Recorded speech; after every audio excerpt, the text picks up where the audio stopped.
जय हिंद दोस्तों, स्वागत है आपका एक बार फिर से द आइडियल हब के इस यूट्यूब चैनल पर। हम लोगों ने पिछले वीडियो लेक्चर में बौद्ध धर्म को कंप्लीट किया था और आज हो सके तो वीडियो का ड्यूरेशन कुछ ज़्यादा होगा, लेकिन जैनिज़्म को पूरी तरीके से समाप्त करेंगे। तो आइए वक्त को ज़ाया किए बगैर ही शुरू करते हैं हम लोग। हेडिंग लिखा हुआ है जैनिज़्म यानी जैन धर्म, और हम लोग पढ़ के आ रहे हैं एंसेंट हिस्ट्री।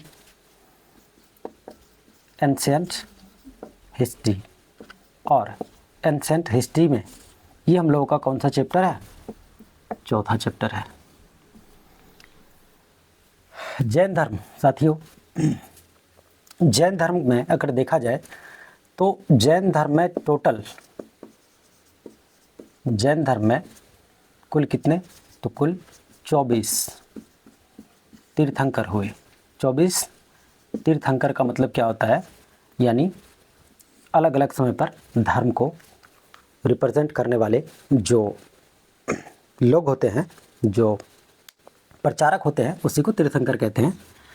तो 24 तीर्थंकर, उस 24 तीर्थंकर में से जो पहला था, वो जो प्रथम थे, प्रथम तीर्थंकर अगर देखें तो वो कौन थे? तो याद रखें, वो था ऋषभदेव। और ऋषभदेव, इनके दो पुत्र थे, इनके दो बेटे थे। एक का नाम था भरत, और ऐसी मान्यता है कि इन्हीं भरत के नाम पर जो हमारा देश है उसका नाम भारत पड़ा है। जबकि हिंदू ग्रंथ के अनुसार, ये तो जैन ग्रंथ की बात है, हिंदू ग्रंथ के अनुसार दुष्यंत और शकुंतला का जो पुत्र भरत था, उन्हीं के नाम पर हमारे देश का नाम भारत पड़ा है। लेकिन जैन श्रुति के अनुसार जो ऋषभदेव था, ऋषभदेव के ही बेटे हुआ करते थे भरत, और इन्हीं के नाम पर हमारे देश का नाम क्या पड़ा? भारत। और इनका जो दूसरा बेटा था, दूसरा पुत्र था, उनका नाम था गोमतेश्वर। और गोमतेश्वर एक बड़े ही महान शख्सियत में से आते हैं। मतलब ऐसी मान्यता है कि इनकी भुजाओं में 200 हाथियों के बराबर बल था। 200 हाथियों के बराबर क्या था? बल यानी शक्ति थी। और जिसके वजह से, इन्हीं शक्तियों की वजह से, इन्हीं ताकतों की वजह से इन्हें क्या कहा गया? बाहुबली।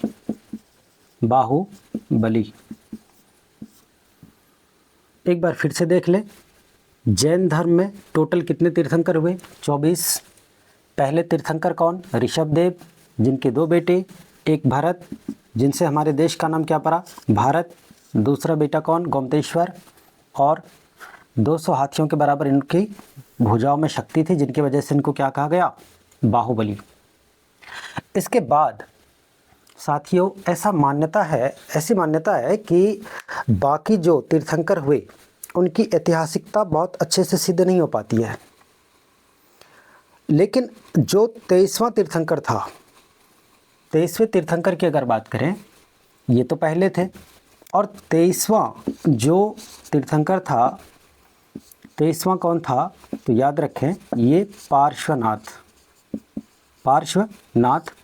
और पार्श्वनाथ की कुछ ऐतिहासिकता सिद्ध हो पाई है, जिनके वजह से इनको हम लोग थोड़ा देख लेते हैं कि इनका क्या विचार था, इनकी क्या विचारधाराएं थी।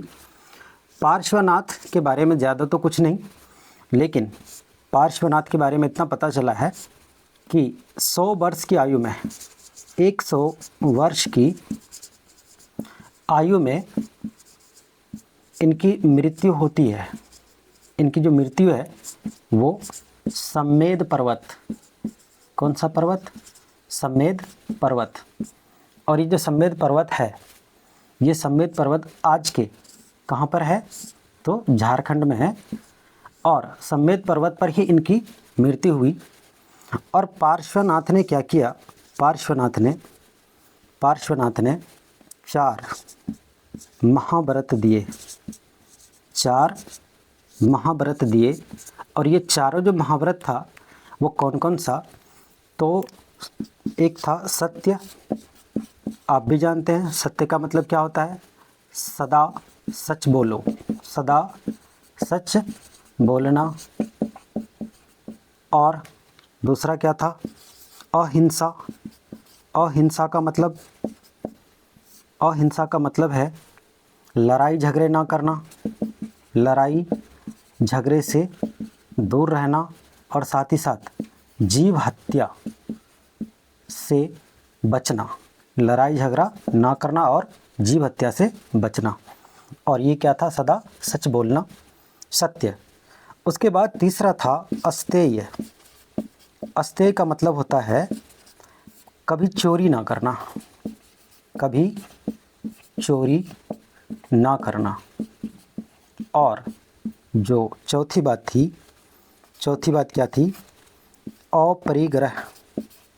अपरिग्रह, अपरिग्रह का मतलब होता है कि जो सांसारिक वस्तु है, सांसारिक वस्तु उसको इकट्ठा ना करना, सांसारिक वस्तु को इकट्ठा ना करना। और उनकी मान्यता थी कि अगर इन चारों मार्ग पे चलकर कोई अपनी जीवन बिताता है तो उनके जीवन में कभी दुख नहीं आएगा। यानी दुखों से निवारण के लिए, जैसे गौतम बुद्ध ने बताया था कि अष्टांगिक मार्ग पे चलकर मोक्ष की प्राप्ति हो सकती है, ठीक उसी प्रकार जो पार्श्वनाथ थे, पार्श्वनाथ ने भी क्या किए, 4 महाव्रत दिए। और इन 4 महाव्रत के माध्यम से उन्होंने बताया कि जो निर्वाण है, जैसे महापरिनिर्वाण बौद्ध धर्म में, तो निर्वाण इस धर्म में यानी जैन धर्म में निर्वाण की प्राप्ति हो सकती है और दुखों से आप मुक्ति पा सकते हो। वो चारों महाव्रत ध्यान रखें आप, सत्य, अहिंसा, अस्तेय और अपरिग्रह। इसके बारे में इतना ही ध्यान रखना है, इससे ज़्यादा ध्यान नहीं रखना है। मतलब इससे ज़्यादा प्रश्न पूछा ही नहीं जाता है, बाकी आप जितना ध्यान रख सको कम है। ज्ञान जितना बढ़े उतना कम है। लेकिन अगर वास्तविक संस्थापक की बात करें, जो एक्चुअल फाउंडर थे, रियल फाउंडर थे, वास्तविक संस्थापक, तो साथियों वास्तविक संस्थापक आप ध्यान रखें वो कौन थे, तो वो थे आपके महावीर स्वामी। यानी इन्हीं को बोला जाता है वर्धमान महावीर।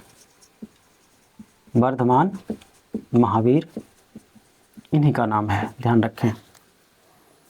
आइए इनके बारे में सबसे पहले हम लोग परिचय कर लेते हैं कि ये क्या हैं, क्या कुछ इनके बारे में हम लोग को ध्यान रखना है।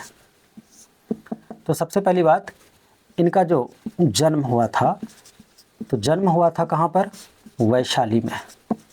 जन्म वैशाली, वैशाली के कहाँ, कुंडग्राम, कुंडग्राम में जन्म कहाँ हुआ, वैशाली के कुंडग्राम में। इनके जो पिता थे, इनके पिता का नाम क्या था, तो इनके पिता का नाम था सिद्धार्थ। इनके पिता का नाम सिद्धार्थ था। और जो इनकी माता थी, इनकी माता का नाम त्रिशला, ध्यान रखें, इनकी माता का नाम त्रिशला। और ये जो त्रिशला थी ये लिच्छवी गणराज, आगे पढ़ेंगे हम लोग इसके जस्ट बाद, अगला जो चैप्टर पढ़ेंगे हम लोग इसके बाद का, तो वो चैप्टर कौन सा है, तो वो चैप्टर संबंधित ही क्या है, राजाओं से। तो लिच्छवी के जो राजा थे, नरेश थे, लिच्छवी नरेश, और उनका नाम क्या था, लिच्छवी नरेश का नाम था चेटक। और चेटक की ही क्या थी ये, पुत्री, कौन, त्रिशला। तो जन्म कहाँ हुआ, वैशाली, कुंडग्राम। अच्छा, हुआ कब, 540 बीसी में। 540 बीसी में। पिता सिद्धार्थ, माता त्रिशला जो कि चेटक की पुत्री थी। और इनका जो विवाह था, विवाह यशोदा से हुआ था, यशोदा। और यशोदा से ही क्या हुआ, यशोदा से एक पुत्री जन्म लिया। और उनकी पुत्री का जो नाम था, पुत्री का नाम था अनुजा। इसी को हम लोग प्रियदर्शना के नाम से भी जानते हैं। अनुजा या फिर प्रियदर्शना। आगे चल करके इनकी पुत्री का विवाह होता है। बड़ी होने के बाद इनका जो विवाह है ये जामाली नाम के एक व्यक्ति से होता है। ये जामाली आगे चल करके प्रथम शिष्य बनते हैं। किनके? तो प्रथम शिष्य अपने ससुर जी के, मतलब महावीर स्वामी जी के प्रथम शिष्य बनते हैं। ध्यान रखें, पुत्री का नाम अनुजा या प्रियदर्शना और इनका विवाह किनसे होता है? जामाली से। और जामाली और आगे चल कर के क्या बनते हैं? इनके प्रथम शिष्य बनते हैं। इसके बाद साथियों, इनके गृह त्याग की जो घटना है इनको भी देख लेते हैं। गृह त्याग जो होता है,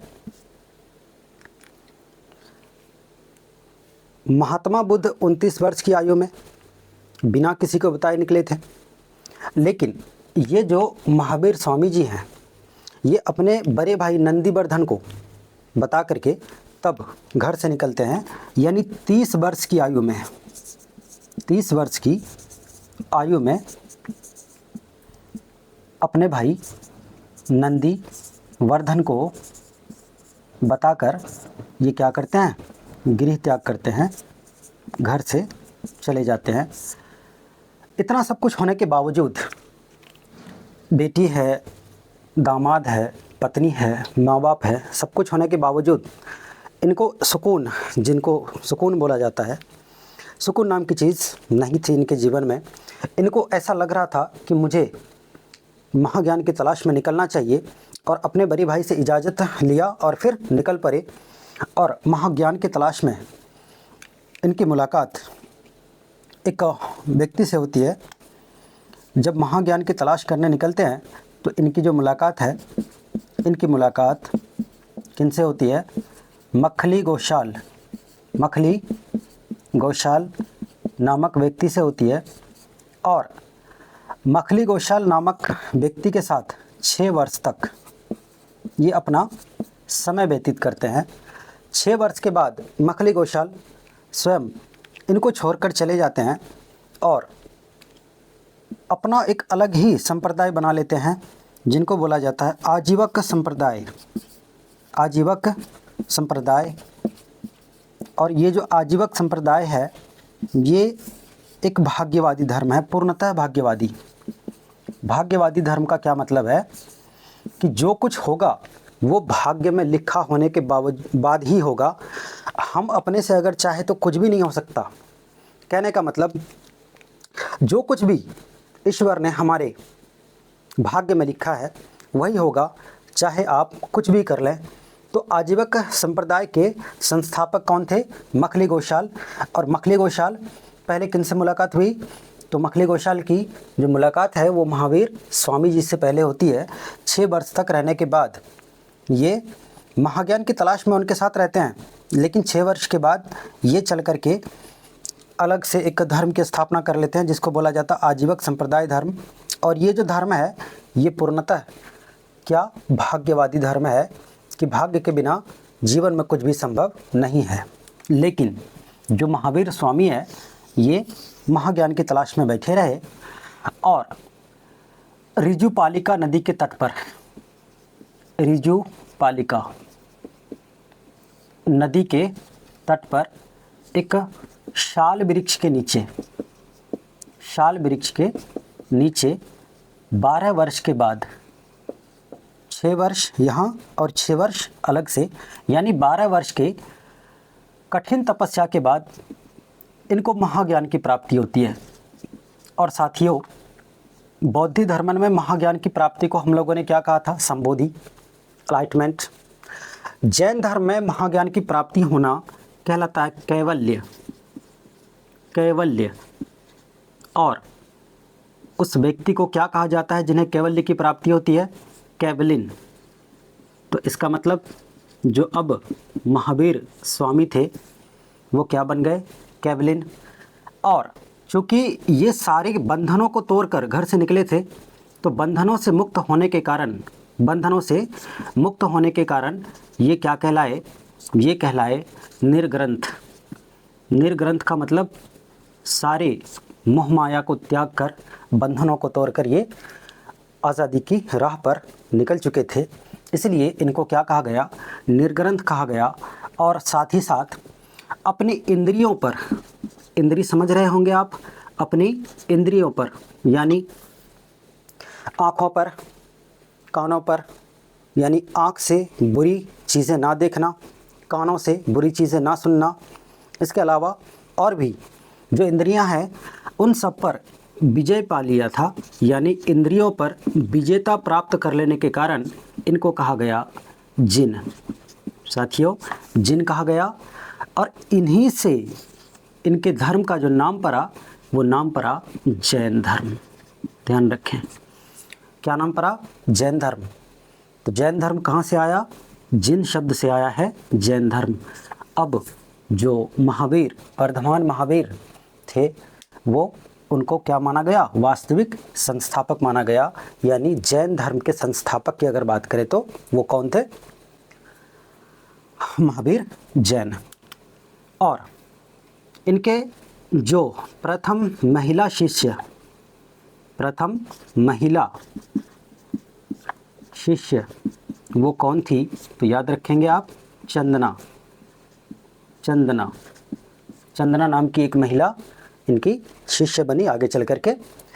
लेकिन प्रिय शिष्य, आपको मैंने बताया था कि जो बौद्ध धर्म था उसमें प्रिय शिष्य कौन थे, तो आनंद और उपाली, जबकि प्रथम कौन थे, तपस्वी और भल्लिक, या उसी को कल्लिक भी कहे थे हम लोगों ने। लेकिन यहाँ पर जो इनका प्रिय शिष्य था वो कौन था, तो याद रखेंगे स्थूल भद्र, स्थूल भद्र, और फिर कौन, दूसरे भद्रबाहु। ये दो इनके क्या थे, प्रिय शिष्य थे, जो आगे चल करके इनके मृत्यु के बाद इनके धर्म को आगे बढ़ाया। और 468 बीसी में, 468 बीसी में नालंदा के, नालंदा बिहार में है, नालंदा ज़िला के पावापुरी में इनकी क्या हो गई, इनकी मृत्यु हो गई। यानी इन्होंने क्या प्राप्त कर लिया, निर्वाण प्राप्त कर लिया। मृत्यु प्राप्त करना इनके धर्म में क्या कहा जाता है, निर्वाण, जबकि बौद्ध धर्म में क्या कहा जाता है, महापरिनिर्वाण। तो निर्वाण की प्राप्ति कब हुई, 468 बीसी में। लेकिन साथियों एक चीज़ मैं क्लियर कर दूं, ये जो डाटा है ये पुराने एनसीईआरटी के अनुसार है। पुराने एनसीईआरटी के अनुसार अगर देखें आप तो 563 बीसी में किनका जन्म हुआ था, गौतम बुद्ध का। लेकिन जो नई एनसीईआरटी है इसमें ऐसा माना जाता है कि इनका जो जन्म है, मैं यहाँ लिख देता हूँ, नया जो एनसीईआरटी है उसमें मान्यता दे दिया है कि जो इनका जन्म है वो 599 बीसी में हुआ है। और 599 बीसी में अगर जन्म हुआ है तो 72 साल, यहाँ से अगर इसको मैच करेंगे तो देख रहे हैं आप कि 72 वर्ष की आयु में इनकी मृत्यु होती है। तो अगर यहाँ सीधे सीधे हम लोग 72 घटाते हैं तो कब मृत्यु प्राप्त होती है, 5 और यानी 527 बीसी में, 527 बीसी में। तो दोनों ही बातें आपको ध्यान रखनी है। जब भी अगर आपको दिया जाएगा प्रश्न में, या तो ये दिया जाएगा या तो ये दिया जाएगा, दोनों एक साथ नहीं दिया जाएगा। और मृत्यु की अगर घटना दिया जाएगा तो या तो ये दिया जाएगा या फिर 527 बीसी दिया जाएगा। मैंने दोनों ही बातें आपको बता दिया, आप ध्यान रखें। इसके बाद बात कर लेते हैं इनकी शिक्षाओं की, कि इनकी जो शिक्षाएं थी वो क्या थी। देखिए, जो महावीर स्वामी हैं, महावीर स्वामी जी ने अलग से किसी धर्म की स्थापना नहीं करी थी, बल्कि जो पार्श्वनाथ की दिए गए महाव्रत थे, पार्श्वनाथ ने कितने महाव्रत दिए थे, 4। कौन कौन, सत्य, अहिंसा, अस्तेय और अपरिग्रह।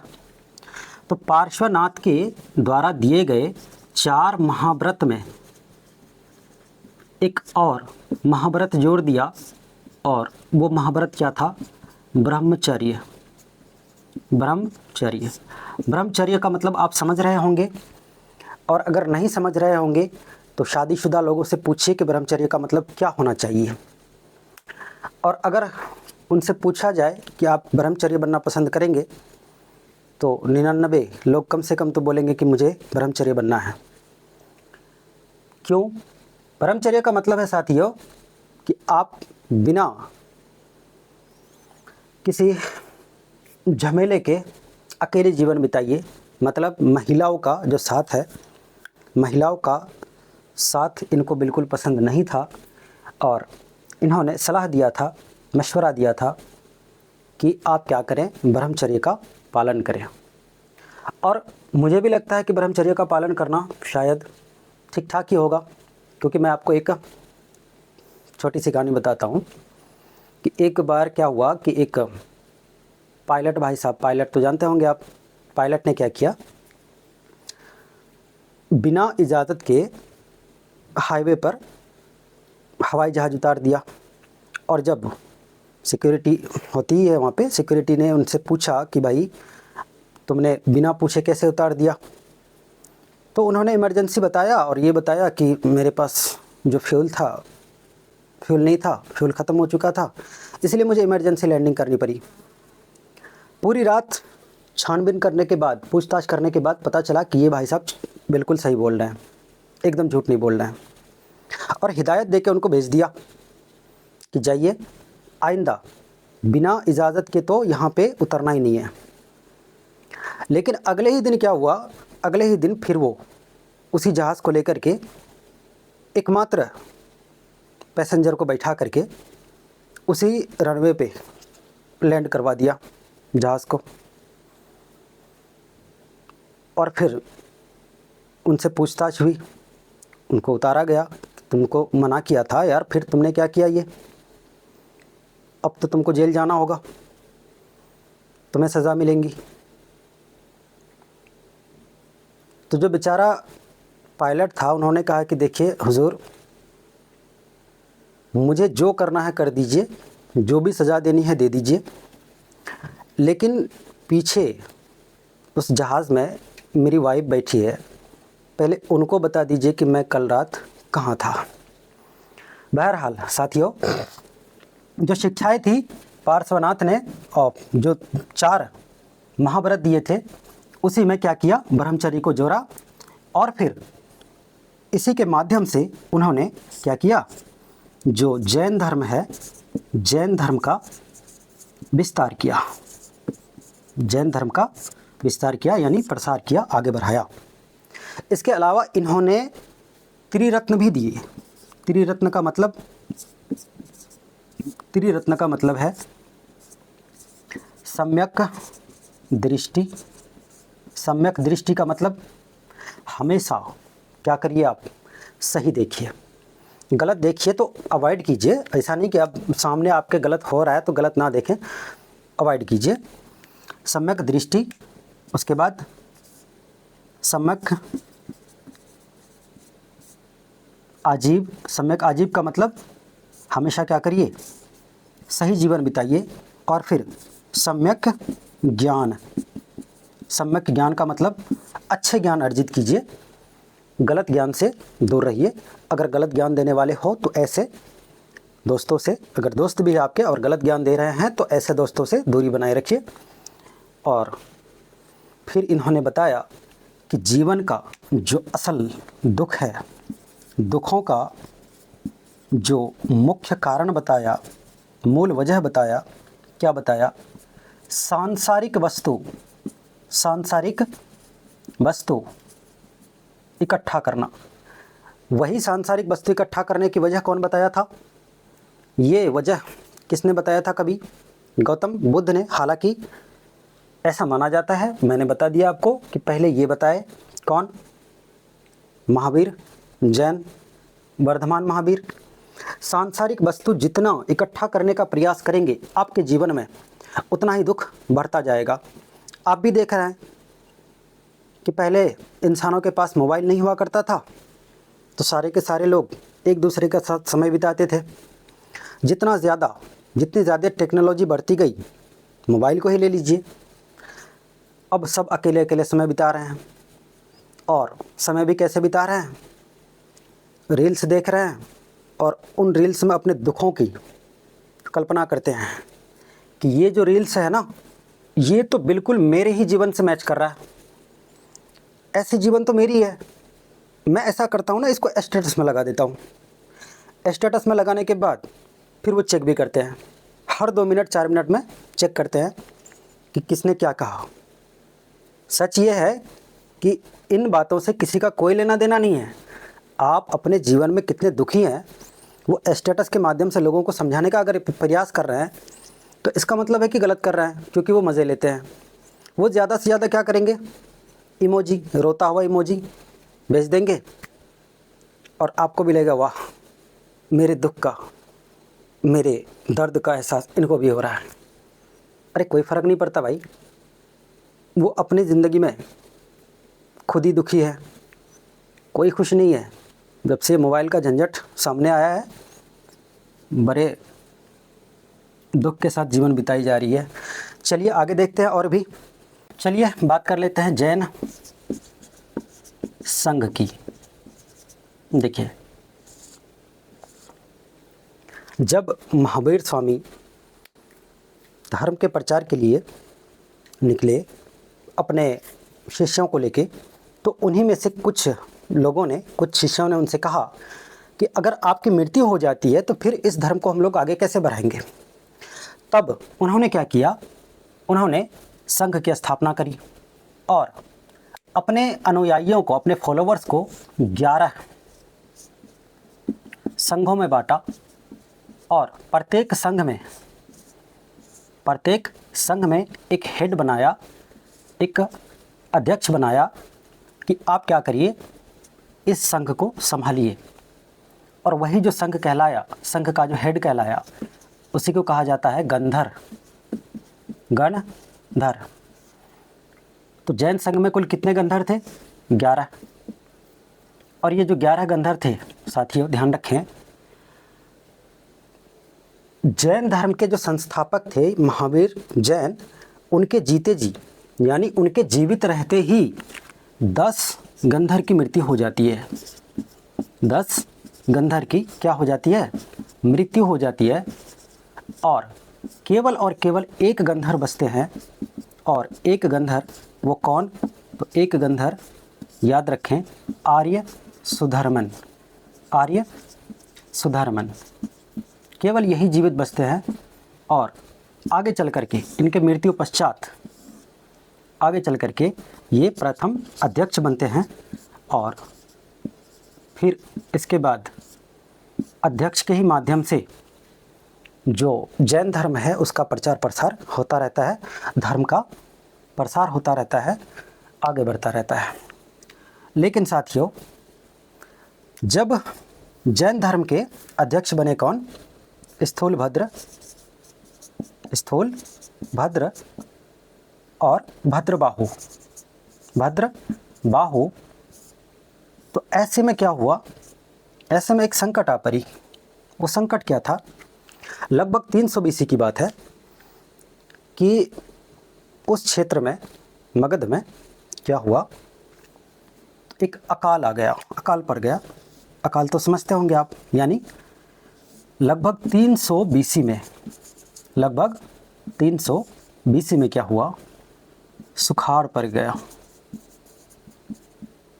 और सुखाड़ पड़ने के वजह से जो स्थूलभद्र थे, स्थूलभद्र का मानना था कि हम लोग को क्या करना चाहिए, हम लोग को इस सुखाड़ का सामना यहीं रहकर करना चाहिए, क्योंकि जहाँ हम लोग जन्म लिए हैं, ये जन्म लेने वाली जो भूमि है, जन्मभूमि है। लेकिन भद्रबाहु का मानना था कि देखिए, अभी समस्या के समय हम लोग क्या करें, अपने अनुयायियों को लेकर के कहीं दूर चले जाते हैं, फिर जब स्थिति सामान्य हो जाएंगी तो फिर हम लोग वापस आ जाएंगे। लेकिन स्थूलभद्र अपनी ज़बान पर टिके रहे कि नहीं, जो होना है वो यहीं होगा, जीना है तो जिएंगे, मरना है तो मरेंगे, लेकिन अपनी जो जन्मभूमि है उसको छोड़कर कहीं नहीं जाएंगे हम लोग। भद्रबाहु क्या किए, अपने फॉलोवर्स को लेकर के, दोनों अध्यक्ष हैं तो दोनों के फॉलोवर्स तो होंगे, इन्होंने अपने फॉलोवर्स को लिया और फिर चले गए कहाँ, कर्नाटक। ये कहाँ चले गए, अपने फॉलोवर्स को लेकर कर्नाटक चले गए। कर्नाटक का एक जगह श्रवण बेलगोला, श्रवण बेलगोला। और साथियों याद रखें, भद्रबाहु का ही एक फॉलोवर हुआ करता था चंद्रगुप्त मौर्य।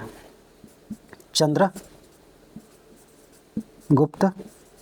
मौर्य ये क्या थे, मौर्य वंश के संस्थापक थे। चंद्रगुप्त मौर्य ने अपने पुत्र बिंदुसार को सारा का सारा साम्राज्य सौंप दिया और कहा कि बेटा मैं चला अब कहाँ, श्रवण बेलगोला यानी भद्रबाहु के साथ मैं जा रहा हूँ, अब तो वापस आने की कोई गुंजाइश नहीं है, तो अब मेरे साम्राज्य को तुम संभालो। तो इस तरह से 298 बीसी में जो चंद्रगुप्त मौर्य है, 298 बीसी में क्या हुआ, संथारा करने के कारण। संथारा का मतलब होता है कि जब इंसान को लगता है कि अब उनका आखिरी समय आ चुका है, उनको मृत्यु को प्राप्त होना है, तो कुछ दिन से पहले से ही वो भूखे रह करके ईश्वर की प्राप्ति की ओर ध्यान लगाते हैं कि अगर मैं भूखा रह करके मरूंगा तो मुझे ईश्वर की प्राप्ति हो जाएगी, मोक्ष की प्राप्ति हो जाएगी। और इन्होंने क्या किया, संथारा या उसी को संलेखना भी कहते हैं। संलेखना जो श्वेतांबर है वो कहते हैं, जबकि संथारा कौन कहते हैं, दिगंबर। बताऊंगा अभी कि श्वेतांबर और दिगंबर में क्या डिफरेंस है। तो ऐसे में क्या हुआ कि चंद्रगुप्त मौर्य संथारा किए या संलेखना किए और 298 बीसी में ही श्रवण बेलगोला में इनकी मृत्यु हो जाती है। जब हालात सामान्य हुआ, तो हालात सामान्य होने के बाद, जैसा कि इन्होंने बोला भी था भद्रबाहु कि जब हालात सामान्य हो जाएंगे तो हम लोग वापस आ जाएंगे, तो हालात सामान्य होने के बाद भद्रबाहु वापस आए। जब भद्रबाहु वापस आए तो ये चीज़ पसंद नहीं आई स्थूलभद्र को। स्थूलभद्र का मानना था कि आप बुरे वक्त में हम सबका साथ छोड़कर चले गए, तो ऐसा कीजिए, आप अलग ही रहिए, अपने अनुयायियों को लेकर के आप अलग रहिए और मैं अपने अनुयायियों के साथ अलग रहूँगा। और ऐसे में होता क्या है, ऐसे में प्रथम क्या जैन महासंगीति होती है। और प्रथम जैन महासंगीति में क्या हुआ, देख लीजिए साथियों। प्रथम जैन महासंगीति में क्या हुआ कि जो जैन धर्म था ना, जैन धर्म दो हिस्सों में बट गया। जो जैन धर्म था वो दो हिस्सों में बट गया, एक श्वेतांबर, दूसरा दिगंबर। एक श्वेतांबर, दूसरा दिगंबर। श्वेतांबर कौन, जो गृहस्थ जीवन बिताते हुए, जो गृहस्थ जीवन बिताते हुए क्या किए, जैन धर्म को फॉलो किए, वो क्या कहलाए, श्वेतांबर। साथ ही साथ इन्होंने अपने जो फॉलोवर्स थे, अनुयायियों को, अपने अनुयायियों को क्या किया, श्वेत वस्त्र धारण करने कहा कि आप सफ़ेद वस्त्र ही पहने, सफ़ेद कपड़ा ही पहने। लेकिन जो दिगंबर थे, दिगंबर इन्होंने क्या किया, इनका मानना था कि संघ में रहकर, मतलब गृहस्थ जीवन ना बिताते हुए संघ में रहकर धर्म का प्रचार करना, जैसा कि बौद्ध धर्म में भी हुआ था, याद होगा आपको। तो संघ में रह करके एक क्या था, एक महासंघिक था और एक क्या था, बताइए आप कमेंट बॉक्स में। संघ में रह करके जो जीवन बिताने को कहा गया, और साथ ही साथ इनका मानना था दिगंबर का कि निर्वस्त्र, निर्वस्त्र, अब पता नहीं हिंदी में कैसे लिखा जाता भाई, निर्वस्त्र रह करके क्या करना है, जीवन व्यतीत करना है, और वो कहलाए दिगंबर। इसके पीछे भी कारण है। इसके पीछे कारण क्या है? मल्लीनाथ। मल्लीनाथ को कुछ जो जैनिज़्म है वो पुरुष मानते हैं और कुछ क्या मानते हैं, महिला मानते हैं। तो जो पुरुष मानते हैं वो क्या करते हैं, निर्वस्त्र रह करके जीवन बिताते हैं, और जो महिला मानते हैं वो श्वेत वस्त्र धारण करने कहते हैं।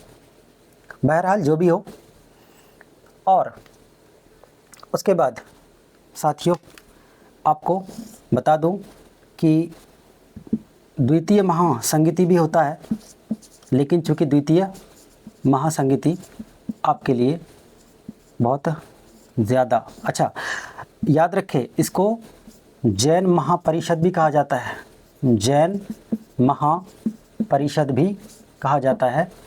तो याद रखें, अगर संगीति ना आए तो परिषद भी आएगा, तो दोनों बात आपको ध्यान रखनी है। तो इस तरह से आपका जो चौथा चैप्टर था वो फोर्थ चैप्टर क्या हो रहा है, फोर्थ चैप्टर कंप्लीट हो रहा है। और जब हम लोग अगले दिन मुलाकात करेंगे तो अगले दिन की मुलाकात में हम लोग क्या बात करेंगे, अगले दिन की मुलाकात में हम लोग बौद्ध और जैन धर्म से संबंधित जितने सारे प्रश्न बनते हैं, जो मुख्य प्रश्न हैं, जो अलग अलग एग्ज़ाम्स में पूछे गए प्रश्न हैं, उन सब के साथ हम लोग मिलेंगे और डिस्कस करेंगे अच्छे से। तब तक के लिए खुश रहिए, हंसते मुस्कुराते रहिए। जय हिंद।